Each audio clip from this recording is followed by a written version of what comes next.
Фалшивите новини водят до доста големи катаклизми. В доста случаи, в които аз и мои приятели сме били забърквани в това да има фалшива новина около нас, независимо в каква сфера се развива човека, не е приятно и не е човешко.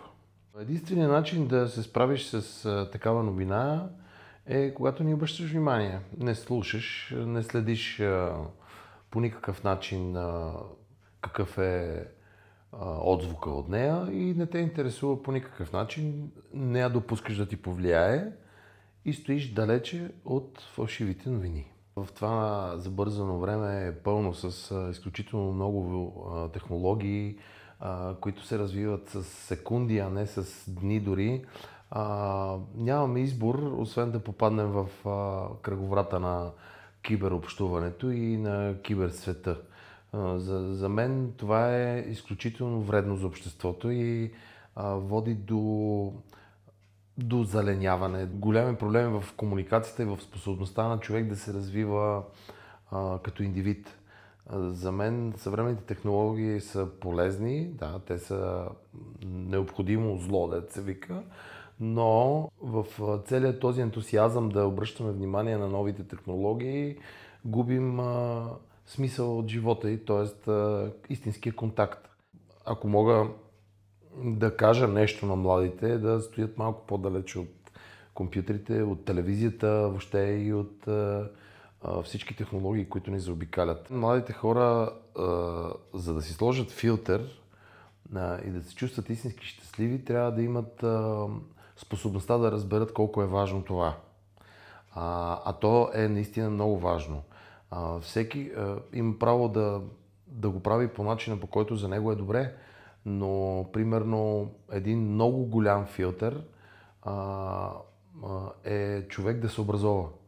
Тоест, когато човек чете, когато човек се образова и когато по някакъв начин се развива като личност, по този начин филтрира това масово затъпяване пред мониторите на компютрите и пред висенето пред телевизора.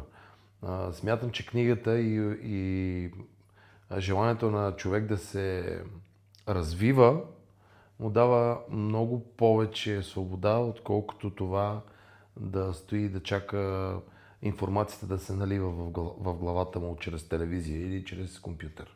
Все повече хора забравят всъщност каква отговорност носят, когато дават едно съдържание. Аз като човек, който се занимава с театър, с кино, с телевизия и въобще с изкуство като цяло, гледам да се стремя, когато качвам нещо, да има наистина смисъл. Все повече виждам, че хората качват буквално как едат, как живеят, как спят, как се хранят. И тия всички неща за мен не са интересни. За мен е много по-интересно, когато нещо, което може да помогне на обществото, нещо, което може да го информира, така че за бъдеще да постигне дадена цел с лекота. В социалните мрежи доста неща ме стресират. Това, което най-много ме стресира е, че се разчита на показност, разчита се на външен вид, разчита се на голи гръдни кошове, което примерно за някой може да е интересно, но за едно подрастващо дете или за един възрастен човек или за някой, който иска да намери пътя си в живота, според мен е много вредно, защото това дава някакъв пример и сега в момента това, което ни заобикаля, е пълно с, как да кажа, някакъв маратон на материалното. Нещо такова ни заобикаля от всякъде. За мен е много по-важно контакта да е очи в очи, да можеш да докоснеш човека, да можеш да го погледнеш и да можеш да го чуеш на живо. Аз съм имал случай, в който ми хакнаха профила и моята самоличност се управляваше от въпросния хакер. Много е неприятно, няма какво се лъжим.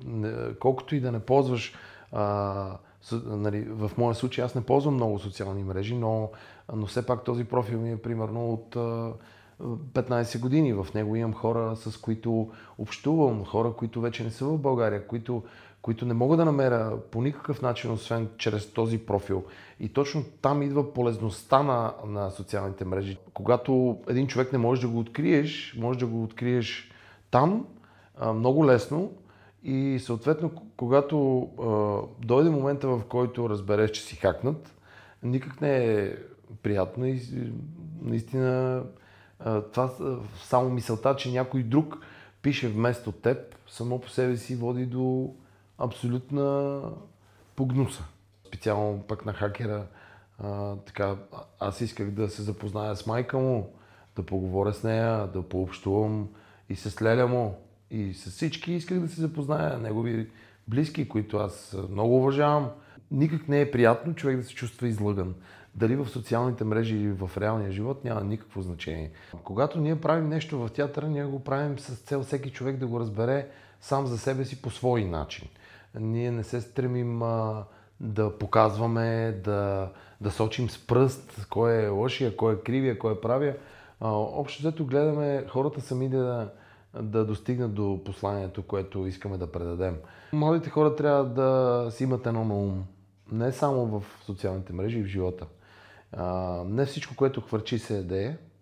И много често на по-млади години човек смята, че може да изкачи всеки връх, но всеки връх се изкачва с много труд, с много постоянство, с много борба и с много вяра.